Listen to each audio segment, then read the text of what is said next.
And thanks for joining us. Today we'll start with Drs. Walensky and Fauci for an update on the Omicron variant. Over to you, Dr. Walensky.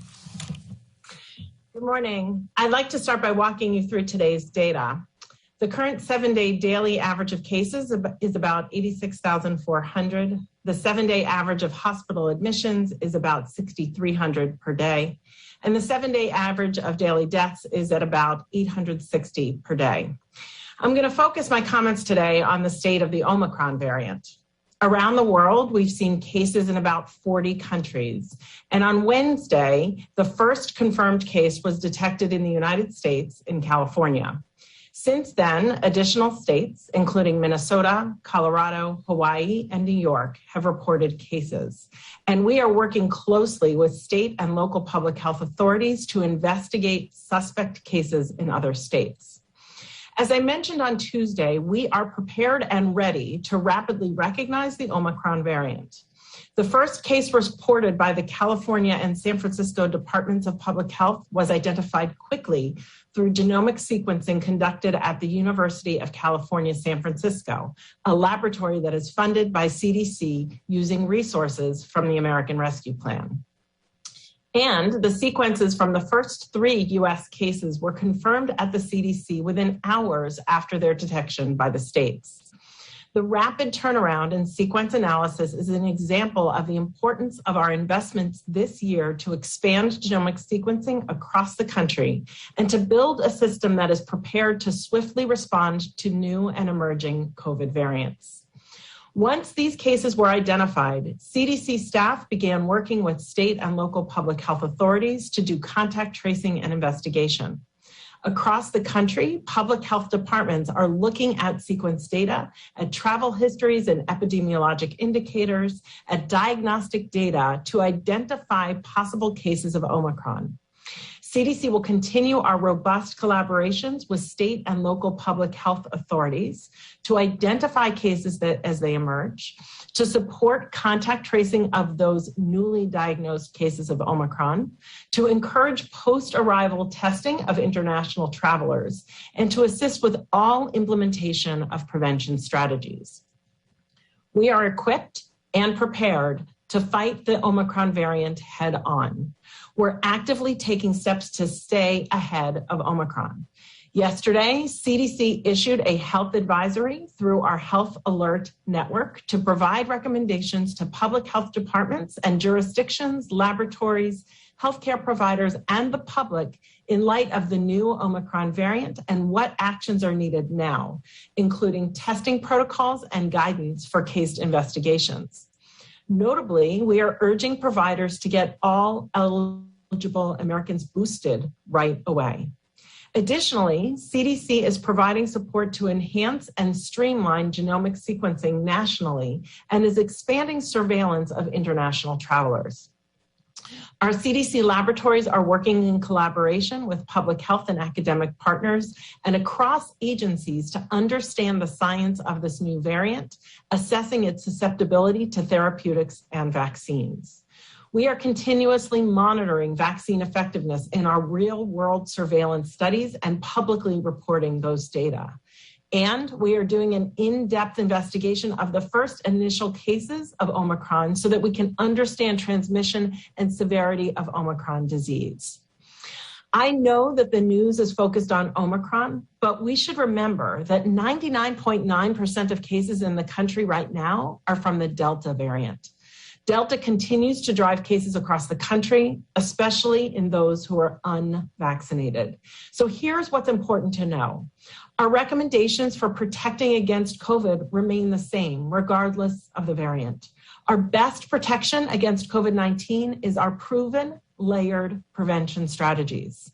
This includes getting vaccinated if you have not already and getting a booster dose if you are eligible, along with wearing a mask in public indoor areas, frequently washing your hands, improving ventilation, physical distancing, and increased testing to slow transmission of the virus.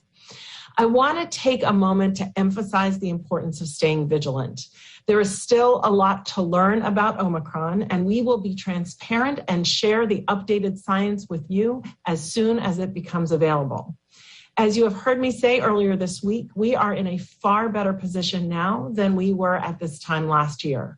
Not only do we now have knowledge and experience from addressing other variants, such as Delta, we also have far more tools with proven prevention methods and more treatment options to fight the virus than we had at this time last year. Thank you. I'll now turn things over to Dr. Fauci.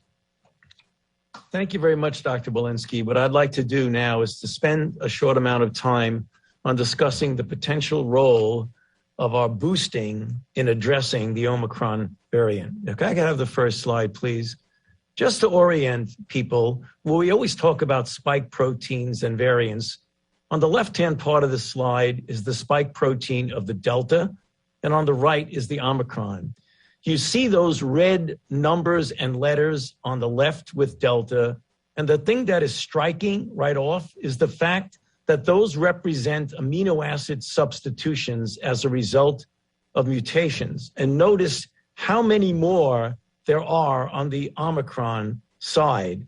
So just to orient you what that means, for example, if you look on the left with Delta, on the very top, you see T478K. All that means is that an amino acid substitution of a threonine is substituted by a lysine. The T is the threonine, the K is the lysine, and on it goes throughout the spike protein. So next slide. Dr. Walensky has mentioned to you that we have many unanswered questions, and we are looking into them, and in real time, at a matter of days to weeks, we'll know more about transmission, immune evasion, and severity of disease. But what can we do right now? Next slide. There are a number of things that we can do. Dr. Walensky mentioned several of them. I want to focus just for a minute or two on two of those, namely getting vaccinated and getting boosted. Next slide. So let's take a look at the data when it comes to another variant. In fact, the variant that we are dealing with right now in our own country with Delta. In September of this year, unvaccinated people in the United States had almost a 6% increased risk of getting infected and getting COVID-19 compared to fully vaccinated, and about an 11-fold increased risk of being hospitalized and a 14 increase of dying when you compare individuals who are fully vaccinated versus unvaccinated. And this is Delta. Next slide. However, in vitro studies now indicate that booster shots markedly increase the antibody titers against a wide range of variants. Next slide. So if you look at this, right now, remember, we were all vaccinated, those who were vaccinated, against the ancestral or Wuhan strain. Yet when you look on this slide of the effective booster in the light blue in younger individuals is what the level of antibody titer is prior to the third shot boost. It was 55. 28 days after the boost, in this case, a third shot of the mRNA 1273, it goes way up to 872, much higher than the actual peak following the second dose. And this is reflected also in individuals greater than 65, as shown on the right-hand part of the slide. Next slide. The same holds true for the Pfizer-BioNTech. And on this, you see, again, on the left, 1 month after the second dose, take the blue column. There's 241 as the 50% serum neutralization. 1 month after the third dose, it goes way up to 1321. And then when you go to the elderly, it goes from 123 to 1495. Next slide. One of the things we now know, and it's becoming increasingly apparent, that when you get a high level of antibody, and as shown in this slide in an animal model done by Dr. Cedars and Corbett here at the NIH, when you look at the third dose, you increase the levels of neutralizing antibodies against all the variants. And this also has an increase in levels of memory B cells and T cells, which strongly suggest that boosters will give you cross protection against a number of variants. So although we haven't proven it yet, there's every reason to believe that if you get vaccinated and boosted, that you would have at least some degree of cross protection, very likely against severe disease, even against the Omicron variant. And so in the final slide, my message reflects that of Dr. Walensky. Get vaccinated and get boosted. You can visit vaccines.gov. You can text your zip code to that number there, or you can call and find out where vaccines and boosters are available. Back to you, Jeff. Well, thank you, Dr. Walensky and Dr. Fauci. So as you just heard from both doctors, and as the president said yesterday, the Omicron variant is a cause for concern, not panic. Nearly 200 million Americans have done their part by getting fully vaccinated, and we have the tools and the know-how we need to keep people safe. Vaccines could clearly remain our most important tool, and the doctor's message is crystal clear. If you are fully vaccinated before June, it's time for you to go get your booster. If you're unvaccinated, go get your first shot today. And if your kids are 5 years or older and not yet vaccinated, get them the protection of the vaccine as well.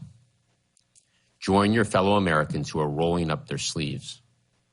Just yesterday, we reported getting 2.2 million shots in arms, including over 1 million booster shots. 2.2 million shots. That's our highest single-day total since May. This is important progress, and the president's plan to combat COVID-19 and confront the Omicron variant this winter uses all of the tools at our disposal to build on this progress. Yesterday, the president outlined 5 areas where we are taking action.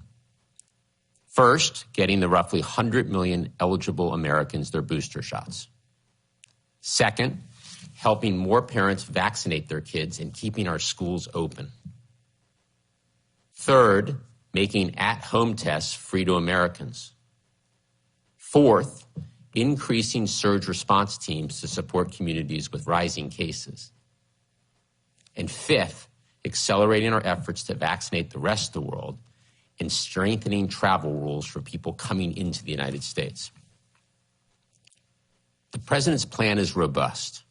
We're using every tool at our disposal, with more than a dozen specific actions that will get Americans maximum protection as we head into the winter months and keep people safe, schools open, and our economy growing. Today, we want to provide additional detail on 3 specific actions in our fight against the virus this winter. First, launching a public education campaign for boosters. Second, reimbursing doctors for COVID-19 vaccine counseling. And third, expanding teams of emergency volunteers to help treat COVID patients around the country. Let me now turn to Dr. Murthy to provide more on these 3 actions. Doctor? Well, thank you so much, Jeff. It's good to be with all of you again today. In the midst of all the uncertainty around Omicron, what you're hearing from Dr. Walensky and Dr. Fauci is that there is a global community of scientists that are doing as much as possible, as quickly as possible, to learn more about the variant. We are part of that global community, and we are optimistic that we will learn much more in the weeks ahead. And as we learn more, our administration is doubling down on its support for communities that need it the most. Today, I want to talk about 3 ways that we're providing that support: through boosters, through children's vaccines, and through medical response teams across the country. First, so far, 41 million Americans have gotten a booster shot, but we know that there are still millions of Americans more who need to get a booster shot. And so as we think about this, we recognize several things. Number 1, there are still people who don't know that they're eligible. Number 2, there are seniors who may not realize the benefit of the boosters. Number 3, there are also just people working 2 or 3 jobs who haven't had the time to get boosted. And that's why we're working to meet Americans right where they are, with information about booster shots and easy access to get one. To do that, we've created a booster information toolkit and distributed it far and wide. And we're gearing up to share versions in Spanish, Mandarin, Cantonese, Vietnamese, Korean, Tagalog, Haitian Creole, Arabic, and Russian. We're doing this because we want to make sure that vaccine information is available in the language that people understand best. We're also reaching out to communities of color and Native communities by hosting health fairs, webinars, and virtual town halls. We're working through all channels where people get information: email, phone banking, text banking, podcasts, letters, social media, postcards, leaflets, and newspaper ads, just about everything short of carrier pigeons. Our goal is really to leave no stone unturned as we seek to reach people with life-saving information. And some of the many organizations we're working with in this outreach include Jack and Jill of America, the Divine Nine Sororities and Fraternities, Corazon Latino, and more than 1,200 faith leaders. Each of these partnerships will help us ensure that more people extend and enhance our protection against COVID, especially as we look forward to gathering for the holidays. Second, I want to share more about how we're supporting children and families when it comes to COVID vaccines for kids. We want to help more parents make informed decisions about vaccination. That's why Medicaid will begin to pay healthcare providers to talk to families about the importance of vaccines for kids. This is a move that will be backed by 100% federal funding.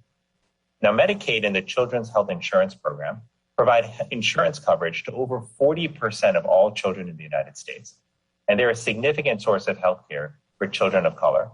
This support will help more families get connected to the personalized, trusted medical advice that they need and deserve. Now, this is an issue that's near and dear to me because last week I was able to take my 5-year-old son to get vaccinated. Now, he was a little nervous. And when the time came to roll up his sleeve, I had to be right there with him and make sure he didn't run away. But he was all smiles afterwards. And he's been proudly showing off his "I'm vaccinated" sticker to family and to friends. Now, my wife and I are just two of the millions of parents out there who have been waiting for months for the opportunity to protect our children. There are few things that feel better than knowing your child is safer. And now the parents of over 4 million children, ages 5 through 11, are feeling that relief. And that number will continue to grow in the coming weeks. The last investment I want to talk about is our support for emergency medical response teams as we head into the winter and face the Omicron variant. Yesterday, the president announced $20 million in funding to strengthen the Medical Reserve Corps. This is a network of medical and public health volunteers who support understaffed hospitals and healthcare facilities across the country. Together, the Medical Reserve Corps, or MRC, has dedicated more than 2 million hours to their local COVID-19 response, often working tirelessly in under-resourced health centers and often without much recognition. This funding will provide the support they need to continue their heroic work. The president's plan will also create over 60 emergency medical response teams to ensure that hospitals across the country have the help they need to battle rising cases in the winter. In closing, I just want to remind all of us that at this time last year, we were in a very different position. Vaccines were not yet available to anyone, let alone booster shots. Rapid tests were not yet on the market.